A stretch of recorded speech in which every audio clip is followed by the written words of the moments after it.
Hey everyone, welcome back to your daily dose of UPSC Current Affairs. We're diving deep into the most important events of February 20th, 2025, getting you ready for those exams. This is part one. And hey, just a heads up, some of these topics might sound familiar from previous deep dives, Right. but hey, that's just going to reinforce that knowledge, so stick with Exactly. us. And of course, if you're new here, don't forget to hit that like button and subscribe for more deep dives into the news you need to know. All right, let's bring in our expert to help break down today's headlines. All right, let's jump right in. There's a situation brewing that connects geopolitics and energy security. It's something that could definitely pop up on your exam. It involves the Caspian Pipeline Consortium, Okay, or CPC. Recently, a Ukrainian drone attack caused a pretty significant drop in oil flow through the pipeline. We're talking 30 to 40%. whoa. Okay, that sounds serious, but why should a UPSC aspirant care about this? Well, the CPC isn't just any pipeline. It's a lifeline for Kazakh oil to reach global markets. It carries like two-thirds of their exports. This attack shows just how vulnerable this critical infrastructure can be, especially during these times of conflict. And that's not all. When the oil flow is disrupted like this, it can cause a ripple effect globally. We could see impacts on global energy prices, maybe even disruptions to supply chains. So it's not just a regional issue, it has these global consequences. Can you tell us a little more about the CPC? How much oil does it actually move, and who are the key players involved? So the CPC, it's a massive project. We're talking a 935-mile crude oil pipeline. It goes all the way from western Kazakhstan to the Russian Black Sea coast. It actually started back in 1999, became operational in 2001, and they completed a major expansion project in 2018 that cost like $5.1 billion. Wow. Yeah, this boosted the pipeline's capacity to a mind-blowing 1.4 million barrels per day, Wow. which is about 2.3% of the entire global seaborne oil trade. And then the ownership structures where things get even more interesting. Right. It's a joint venture. You've got the governments of Russia and Kazakhstan, along with major Western energy companies like Chevron, ExxonMobil, and Shell. Wow, that's a lot of powerful players involved in just one pipeline. This whole situation really shows how a seemingly regional issue can have massive global implications. It touches on energy security, international relations, and more. All pretty crucial topics for the UPSC exam. Absolutely. Understanding these complex dynamics is essential for anyone aiming to clear the UPSC. Now let's shift gears a bit. Let's head over to the legal arena. Okay? The Supreme Court is currently examining the scope of modifying arbitral awards under the Arbitration and Conciliation Act of 1996. For our listeners who might be newer to UPSC prep, can you give us a little background on why this act is so important, especially for the exam? So you can think of this act as like the backbone of dispute resolution in India. Okay? It provides this really solid framework for settling disagreements outside of traditional courts, which makes the whole process faster, cheaper, more confidential. And because it's aligned with the unsocial model law, it's actually recognized internationally.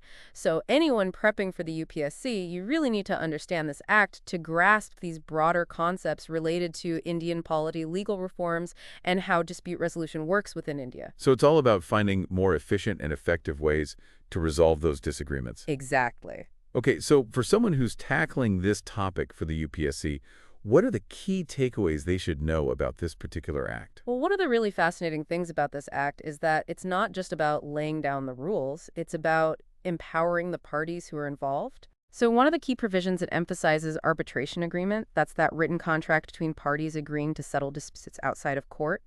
It also outlines how arbitrators are chosen, ensuring that both sides have a say while still giving the court some power to step in when it's needed. And there's this provision that allows courts to grant interim relief even before the arbitration begins, so no one's left hanging while waiting for a decision. Confidentiality, that's another big focus, especially when it comes to like those sensitive business disputes. And of course, the act ensures that decisions made through arbitration are legally binding and enforceable by courts. It really does sound like they tried to make the process as fair and as efficient as possible. Now, I know there have been some updates to the act relatively recently. Could you tell us about those? You're absolutely right. There were some big changes made in 2019 and 2021. And they were mainly aimed at making the process even smoother and faster. So they introduced timelines to ensure that arbitration is completed within 12 months. They also limited the extent to which courts could interfere. And they tightened the regulations surrounding costs to make sure things stay affordable. Oh, and in 2019, they even created the Arbitration Council of India, Oh, wow. which is an organization dedicated to improving the standards of arbitration and promoting wider adoption of it. So it shows that India's legal system is constantly evolving to meet those modern needs. Absolutely. Well, speaking of adapting and evolving, let's move on to a story that showcases resilience and determination in a completely different arena. The INSV Tarini, crewed by two amazing women officers, has just reached Port Stanley in the Falkland Islands. This marks the completion of the most challenging leg of their circumnavigation mission, Navika Sagar Parikrama II. This is seriously inspiring. It's a testament to India's maritime heritage, to self-reliance, but also it puts a spotlight on the growing role of women in the Indian Navy. This mission, Navika Sagar Parikrama II, it's all about promoting ocean sailing and pushing boundaries. It's a really inspiring story, and it touches on several themes that are relevant to the UPSC syllabus. We're talking geography, the Indian Navy, the role of women in defense. Can you give us some of the key details about this voyage, like the route, the distance, and tell us a little bit about what makes this particular vessel, the INSV Tarini, so special? So this expedition is truly a test of endurance. It started back in October 2024 from Goa, and the goal is to cover over 21,600 nautical miles. That's almost 40,000 kilometers. Wow. Yeah, and the route takes them from Goa to Fremantle in Australia, then on to Littleton in New Zealand, followed by Port Stanley in the Falklands, then Cape Town in South Africa, and finally they'll make their way back to Goa. The INSV Tarini itself, it's a 56-foot sailing vessel built right here in India. It was inducted into the Navy in 2017, and get this, it has already sailed over 66,000 nautical miles. Wow. It even took part in the first edition of the Navika Sagar Parikrama, so it's a tough and capable vessel for sure. What an amazing journey. Now let's switch gears and take a look at some economic data. All right. The latest Periodic Labor Force Survey, or PLFS, for the third quarter of the fiscal year 2025 shows that the urban unemployment rate has remained unchanged at 6.4%. Can you break down for us what this survey is all about and why it's so crucial for understanding what's happening in the Indian economy? If you want to understand the employment situation in India, the PLFS is the go-to source. Right. It's like taking a snapshot of the job market. Okay. It gives us all this vital information on key indicators. So things like the labor force participation rate, or LFPR, the worker population ratio, or WPR, and of course the unemployment rate itself. This data is gold for policymakers. It helps them understand the bigger economic picture so they can come up with effective solutions to address any employment issues. So it's not just about the numbers, it's about what they reveal about the overall health of the economy. What are some of the things that jumped out at you from this latest PLFS report?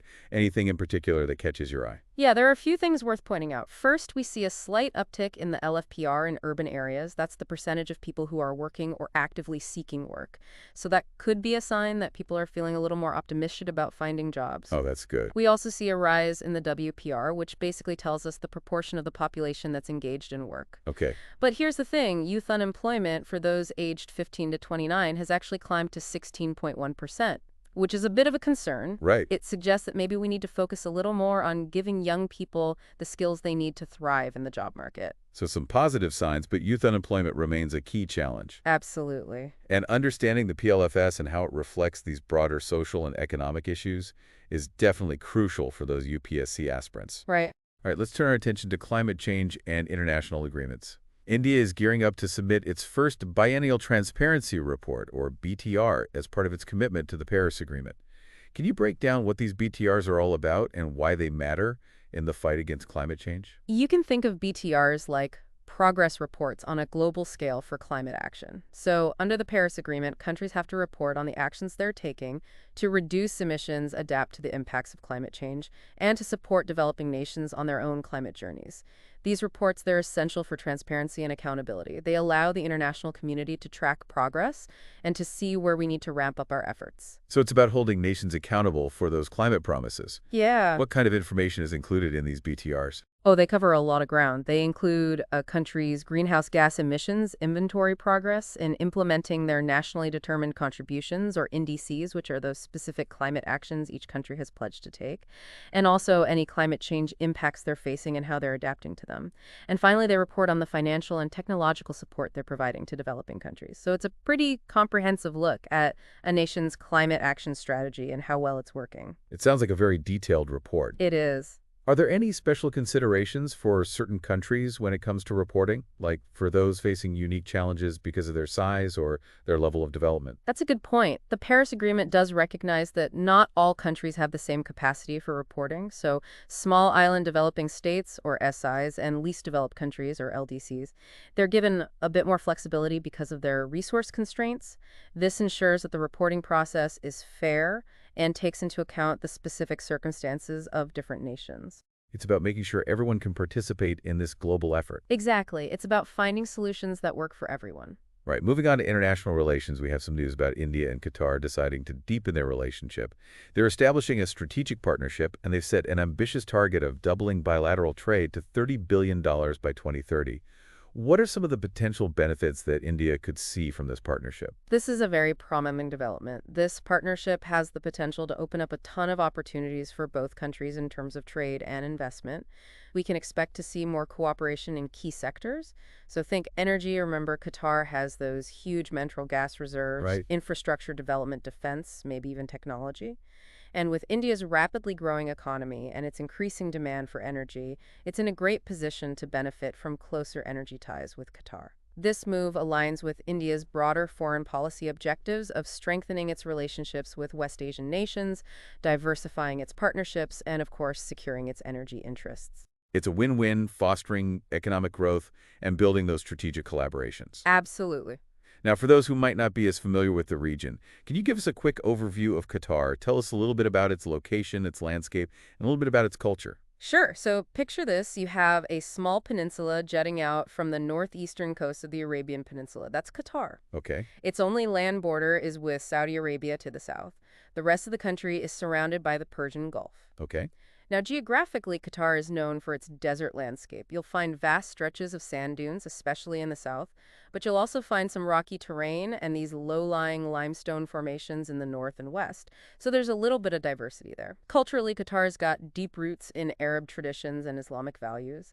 Arabic is the official language, and that Islamic heritage, it's visible everywhere from architecture and art to their cuisine and even social customs. A nation balancing modernization with preserving that rich cultural heritage. It Definitely a country worth learning more about, especially with these growing costs with India. All right, let's shift our focus back to India, specifically to the northeastern state of Assam. We have some news about the inauguration of a brand new Inland Water Transport Terminal, or IWT, Oh, wow. on the Brahmaputra River in Jogigopa.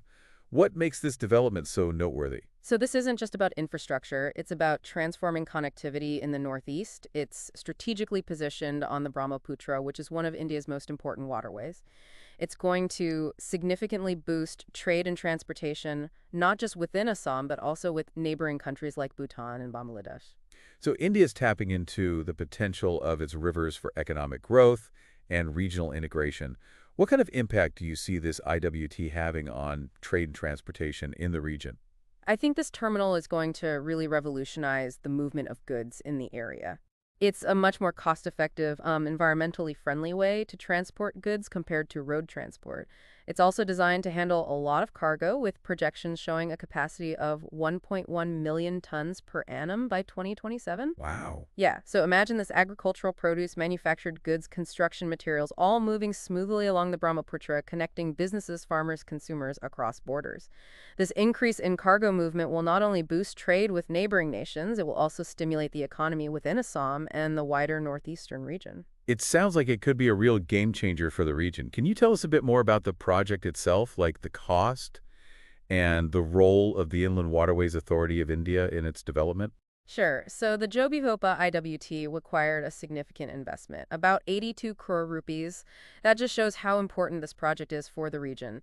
The Inland Waterways Authority of India, or IWAI, they spearheaded the project. They're the statutory body responsible for developing and maintaining inland water transport infrastructure across the country. And they've been strong advocates for using waterways for transportation, highlighting all the economic and environmental benefits. So it seems like the IWAI is playing a crucial role in modernizing India's inland water transport network, and this new IWT is really a testament to their efforts. Absolutely. It aligns with India's larger infrastructure development goals and shows how important inland waterways are becoming for our transportation strategy. Now let's turn our attention to the environment, a topic that's always relevant for the UPSC exam. Right. We have two stories today, both highlighting the importance of conservation efforts. First, the Peppara Wildlife Sanctuary in Kerala is implementing a real-time monitoring system Okay. to keep a close eye on its diverse wildlife. What's the significance of this move? This is a fantastic example of how technology can be a powerful tool for wildlife conservation. This real-time monitoring system at Peppara uses a network of sensors and cameras. These can track animal movements, monitor habitat conditions, and even detect potential threats like poaching or encroachment. This means authorities can respond quickly and efficiently to any